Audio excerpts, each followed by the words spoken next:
Hello, everybody, and welcome to episode. I actually don't know. It is 18 or 19. I'm just gonna stop numbering them. Okay. That's probably a good Welcome move. to the latest episode of We Are Trans presents Trans Talks, and I am here with another of our trans faves. Please welcome the wonderful. Actor, historian, wonderful person, Miles Taylor. Hi. I tend to refer to myself recently anyway as a professional amateur public historian. Okay. Because I don't have a degree in history. I don't have any degree at all. But education through comedy and theater has been my job for 4 years, I think. Mm-hmm. So yeah, and you already gave us that. You've already perfect lead into introduce yourself a little bit more. Specifically, what words do you use to describe yourself? You gave us some. Some more. I guess I did. Yeah. Other words I get I assume we're going for gender words. They can be. They don't have to be though. You know. Okay. Yeah, I tend to go for like gender non-conforming trans man. Because I figured out that I was trans when I was 13 years old, and proceeded to suppress every single even remotely feminine detail about myself in order to get my classmates to gender me correctly, which meant that my first year out of high school into college, when suddenly no one knew me and I could kind of start over, straight up I thought I was non-binary. And actually it was just all of that repressed femininity sort of getting to express itself. And then about a year later I was like, oh, I was right the first time. Okay. Oh yeah. Yeah. It's different ages, but like the same. Because yeah. when I came out, it's just like, I need to be a femme. We're all femmes. Mm-hmm. And then when I realized I wasn't, it was just like, I'm non-binary. And then I was just like, well, maybe, but I'm like. Gender is a weird fake spectrum. It happens, whatever. Yeah. Yeah. That's where I've landed at this point. Mm-hmm. So, related to this, what gives you, this is my favorite question, what gives you gender euphoria? So I knew that you were going to ask this, and that is why I wore this shirt specifically. I, again, repressed all that femininity for years and years and years, and even when I sort of had the opportunity to bring it back out, I didn't, because it made me dysphoric. And then after top surgery, suddenly I can wear flowy shirts and sheer shirts and low cut shirts. I like to joke that after you get the top chop, it's actually in all of the paperwork that they make you sign when you're like, if I die, I won't sue you, whatever, that you have to spend a certain, like a minimum amount of time per year shirtless in front of people. Because it's a thing we do. But yeah, the stuff like this, being able to wear, when I wear this shirt and still get called sir by strangers, that will make my entire day. Yeah. Awesome. So you talked about being an amateur, right? What is it? A professional amateur public historian. Okay, yeah. Cool. Someone else said that first, and I just took it. Yeah, cool. And I first became aware of you through you performing No Fucks History. Would you like to talk about this for people? So, okay. Pre-quarantine, I was a costumed tour guide of the Freedom Trail in Boston. So it's basically like doing history, stand-up performance. It's a lot of things all in one. And after I stopped doing tours, because everyone stopped doing tours, I missed it a lot. And I ended up doing sort of online open mics and what was essentially drunk history. but you can't call it that because copyright. But I had a version of my tour called the No Fucks Tour that I would kind of give to my friends, where I would just say things very colloquially. I would use profanity, whatever. And so I drank wine and did bits of my No Fucks Tour, I think like 3 stops a night. And once I got through my tour, I was like, well, what do I do now? So I just come up with crazy shit to talk about while wine drunk. Yeah. Yeah, is there a moment in history that particularly sticks out to you as just bonkers? Oh gosh. And I know you have a few, but just like give the people one. Okay, in San Francisco, this is a bit I think I've done twice. There was a shortage of chicken eggs during the gold rush. But there were these islands off the coast where there were these muir birds who had massive eggs, but the islands were they were uninhabitable, and fetching these eggs took a lot of effort and was very risky. And then suddenly you had like a bunch of companies crop up who were warring over collecting these eggs. And also a stale one would taste really bad. So at the beginning of the season, they would go in and basically break all of the eggs to make the birds lay new ones. And if you think that this had a negative effect on the bird population, you're right, it did. They were endangered for decades. And just brawls in the streets that at one point involved a cannon over who had the right to go out to these fuckshit islands and gather these terrible eggs that the National Guard had to come in and end this, because for some reason no one could just import chickens. That I always go back to that. Yeah. Okay. Awesome. And this is a very important question. I'm sure everyone is wondering, in your experience, what alcohol pairs best with lectures about bonkers history? Okay. Generally speaking, I tend to do wine, partly because I don't get drunk too fast, and partly because toward the beginning of isolation, I looked at my finances and I looked at my priorities, and I decided getting a wine subscription box was in order. So I started doing wine because I would just have a lot of wine in the house.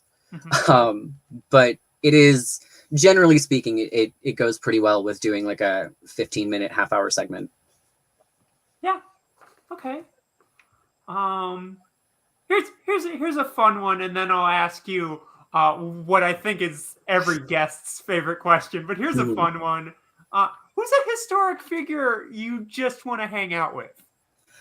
I'm gonna have to cheat a little bit and say the Marquis de Lafayette. The reason that's cheating is because I played him on the Freedom Trail, but that's part of why. I find him super fascinating. He was 19 when he ran away from France to Virginia to fight in the American Revolution against the wishes of the French king at the time. He also spoke very little English, but he was just so taken with the cause, which today we can look at through a lens where it's kind of problematic because, like, oh, not y'all fighting over land that isn't yours in the first place. But there's a quote of his that for some reason, even though I mention it all the time, I can never remember the exact phrasing. But after the fact, he said something along the lines of, had I known I was fighting for a nation built on slavery, I would never have drawn my sword. So, like, for the time, he was extremely progressive. Okay. And also, I look creepily like him. There's a life cast that was made of him when he was 27, and like our nose bends in the same place. So he'd be fun. Yeah, that's awesome. And okay, here it is. Here's the moment every guest waits for. What cis nonsense are you sick of? I have two. And these are just the ones that have been bothering me most in the last, 3 weeks. Okay. But one of them is cis people assuming I can't read. What do I mean by that? I mean bathroom signs. Oh, yeah. I will get people informing me that I'm in the men's room. And if I couldn't read the massive sign on the door, I'm sure other things would have tipped me off, like the line of urinals or the other men in here. One time, I swear to God, I went to the bathroom. I was in a hospital, just like there for some other appointment. And this lady watches me go into the men's room, grabs a custodian to bring with her, and walks into the men's room after me to tell me that I'm in the men's room. Like, first of all, I know. Second of all, why are you involving the staff in this? He's just trying to do his job. Third, if you're so concerned about women being in the men's room, you realize you walked in here to tell me, right? Like, you're in here too now. What's going on? It's ridiculous. Yeah. So this is assuming I can't read is one. And the other is the phrase, anyone but cis men. There are some instances where this is practical, but I hate it when people say that they are attracted to anyone but cis men. Like, you can say that you don't want to date cis men, that's fine. But attraction, that's not how that works. Because if there's a guy that you can't clock, and then you just, that's not how that works. But thank you for telling me that you don't consider me a man. I love that. Right. Mm-hmm. Yeah. So those are the two that have just been bothering me over the last 3 I definitely say that the other way. I definitely say I do not date cis men. Yeah, and no, like saying I won't date cis men, that is fine. Yeah, that's how I've always said it. Yeah, no, and that's fair. And also, like, not finding cis men attractive would unfortunately be a lie. Yeah, yes, no, am bi, have been involved with cis men. It's not the smartest idea. And something I tell people, I always tell people this: if you must mess with men, if you must, at least find a bi one. Because, like, straight men ain't shit. We all know this. There's a running gag with my friends that straight men don't have skin. Because apparently using moisturizer on your face is gay. Right? Are you telling me your skin never gets dry? You just don't have skin. Straight men don't have skin. Yep. Oh no, the freaking I'm really confused by the whole like dichotomy of deodorants. Yes. It's like I don't know. It's like, whoa, lavender smells great though. Yeah, if a man wants his underarms to smell like cocoa butter kiss, what exactly is wrong with that? Yeah. It doesn't, like, I will admit I do use a men's, it's an Axe deodorant, and it happened by accident. I forgot to bring my deodorant to a con, so I went to the nearby CVS, and the scent name is Apollo. And as you can see by my everything, I had no choice. And I'm just lucky that it smells good. Okay, because I'm just like, whoa, listen, that could have just smelled like something burnt by the sun, though. It could have. Yeah, no, it's cedar and sage is what the packaging says now. Nice. It is. I like it a lot, but I'm lucky that it smelled good. Because at the time, like, I just, oh, well, it has my name on it. Yeah, and the only hair product I use right now, I can't remember what it is, but I just use a leave-in conditioner that's men's. Just like, I didn't know they even made men's leave-in conditioner. Like, all of the men's shower products I see are like 8-in-1 fucking. Oh no, I can't body, face, hair. Well, the thing is, like, it's counter. men's, but like I got it at Sephora, so like. Okay. No, I didn't like find it enough. Yeah. All right, that's fair. Like, listen, it does what I need my hair to do. That is fair, and it does look nice. Yeah. Thank you.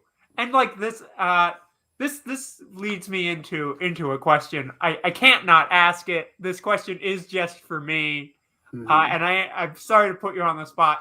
What is your hair routine? Yep. Okay. I'm sorry. First of all, disclaimer: my hair routine may not work for you. Your hair routine wouldn't work for me because our textures are different. But first of all, I don't shampoo very much because curly hair can get very dry because the oils on the scalp have to travel all the way down the shaft in a circle. When I do shampoo, though, it's actually medicated because I have scalp psoriasis. So that's not, it could be good for hair, but it's not, it has to be good for scalp. Anyway, I tend to use products that are marketed toward like the natural hair movement because that's where I learned to take care of my hair in the first place. I owe a lot to, I think specifically like Dominican women had most of the resources I used. Yeah. But so conditioner left in for as long as possible. Nothing with silicone. My hair can't handle silicone. Then rinsed that out, use a leave-in detangler to detangle with a special detangling brush. I will never put any comb or brush through my hair when it's dry. It'll break off.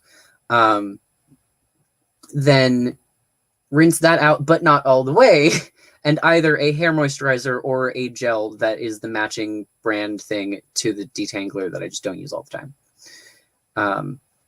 Scrunch, put in a microfiber towel, sleep with a satin bonnet. I'm on, I think, day 3 right now. I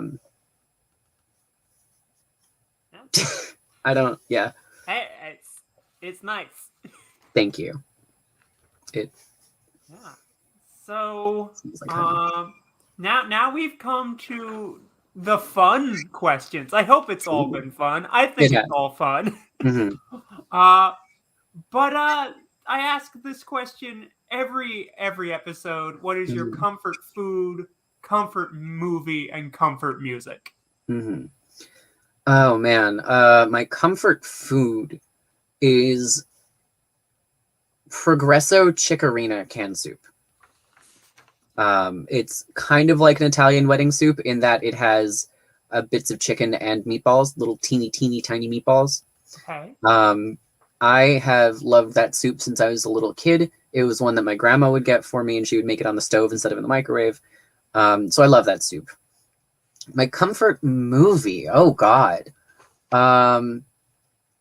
This always stumps people. I mean, here's the thing. For a while, it was Harold and Maude, which is not a very comforting movie. I don't know why. But I get it. Yeah.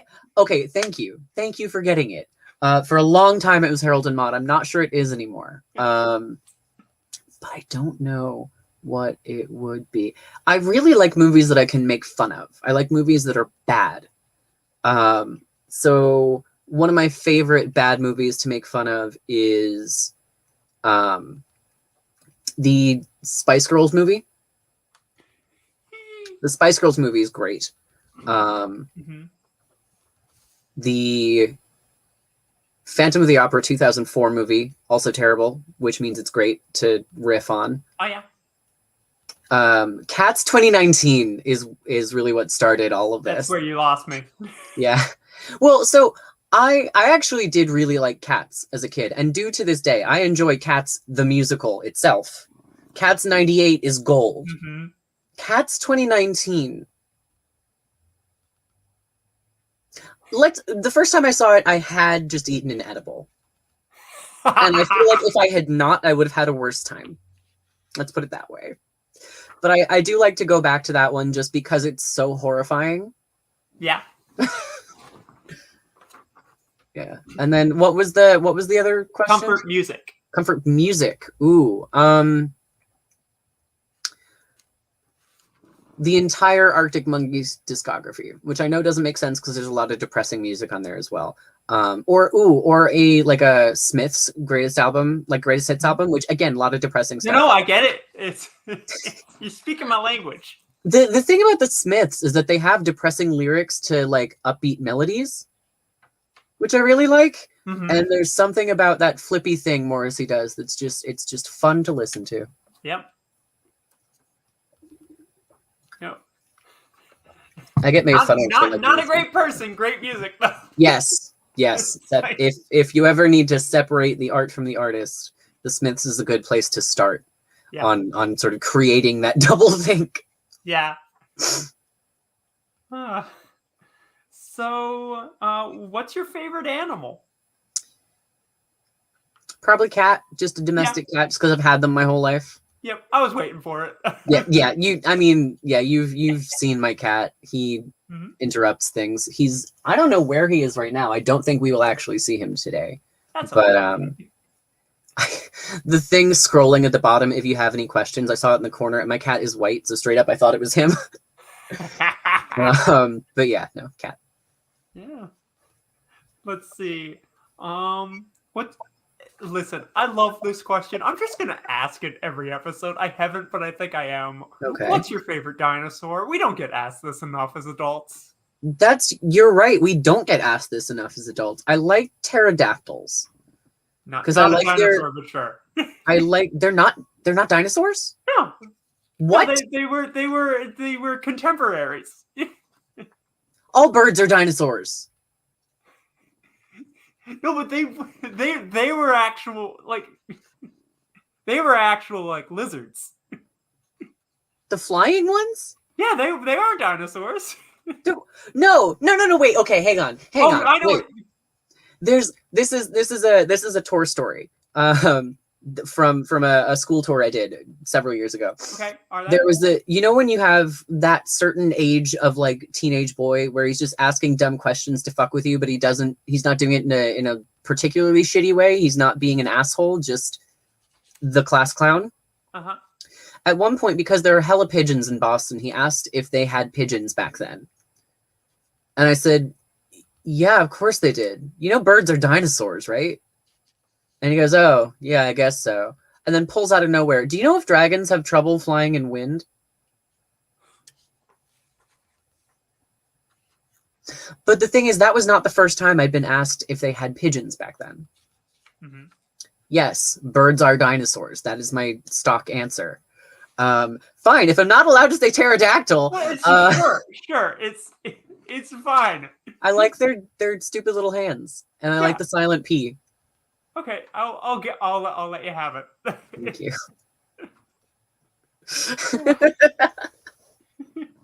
that is a good question. Right? And so this question, I need to preface this with like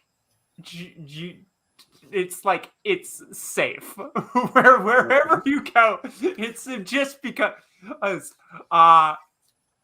so what time period would you like to go back to?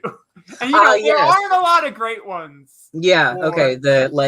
If I were a white cis man who would not have any serious problems at any point, where would I want to go? Okay. It's like you're in like a safe you've been like to observe. Yes, if I could Harry Potter jumping into Tom Riddle's diary anywhere, what would I do? Okay.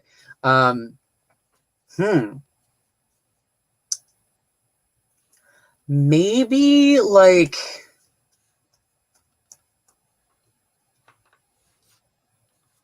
the middle of the Industrial Revolution. Uh-huh. Because I find sort of the juxtaposition of machinery and still like lots of old world stuff still happening. I find that really, really interesting. And I want to hear the shit that old people talk about machines. Because there's always like kids on their phones these days, nya, Edison was a witch. You know, that kind of shit. That's been going on for forever, as long as there have been old people. So I wanna hear some little old lady like talk shit about sewing machines. Back in my day, we counted the threads by hand before, Nice. Yeah, I think I was made for 1920s fashion. Yeah, I can see that. Lots of long lines, yeah. Yeah. We don't wear top hats enough anymore. No. Top hats were a good look. I actually do have to wear a top hat sometimes because most of the stuff we do is American Revolution, but then in the winter there's the holiday stroll, which is more like Dickensian. Uh-huh. And so there is a top hat, and getting it to fit with the hair is really difficult. Mm-hmm. Most of them just fall off my head. So I'm ambivalent on top hats at the moment. Yeah, this is not my joke. A friend of mine made this joke one time. It's just like, all these top hats. Where's the bottom hat? I'm sorry. I couldn't. I had. Oh God. Oh no. Oh, I hate that. I know. I The find bottom hat is a lame visor. Okay. So that made me forget what I wanted to ask.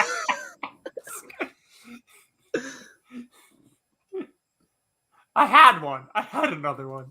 I believe you. This has been a great time. I hope you have enjoyed yourself. Yeah, no, it's really good getting to talk to you. Yeah, maybe I will think of the question I was going to ask, but how I like to end is who are some awesome trans folks you think are doing good work right now? Well, I was about to say I'm almost obligated to, but no, I don't want to say that because I genuinely do really love the band Refractory Period. I've worked with them a lot. There's some very close friends of mine, and they're two people, Peter, who is a trans woman, and Alex, her girlfriend, and they make sort of either ukulele music or like very heavily 80s inspired synth pop. Mm-hmm. And I love the work that Peter does mixing those. I have a friend who's doing fiber arts right now in Boston, Avery Eberline, I believe. And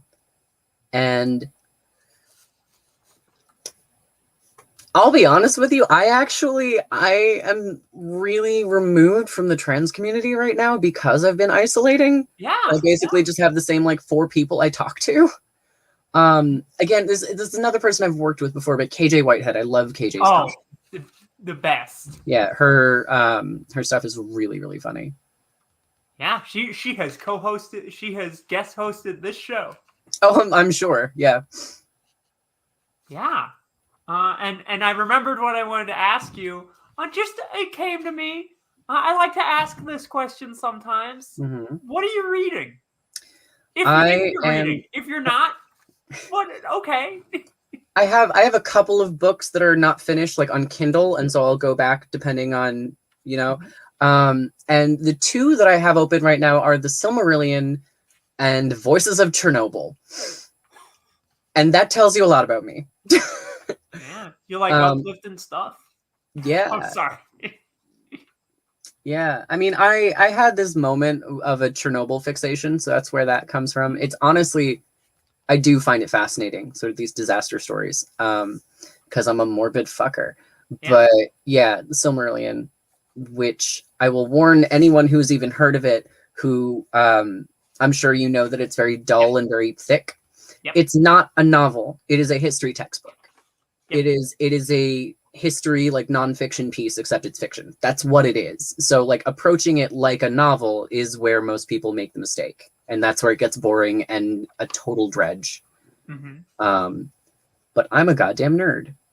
Yeah. Honestly, the Valaquenta is actually really cool. The jam session that created the universe. That is my recommendation. Cool. I recommend it. This has been Trans Talks. Miles, where can people find you? What do you have going on, if you want them to know? Well, so, okay, I do have an Instagram, Miles Taylor Designs, where I post things that I sew. I post cosplays, except I don't really use it anymore. I don't really have... I'm Rosemark on TikTok. Rose like the flower, Mark with an E at the end. Mostly cosplay stuff there as well. That's... I don't really have like a public internet presence at the moment. Good for you. Good for you. Yeah, I don't touch Twitter with a 10-foot pole because I have been told not to. You made the right choice. Yeah. Well, Miles, thank you so much for talking to me today. Thank you for having me. Yeah. And thank you, everyone, for watching. We'll be back next week with another wonderful conversation with our trans faves. And next month, We Are Trans will be having a New Year's show. So stay tuned for that information. And until next time, take care of yourselves.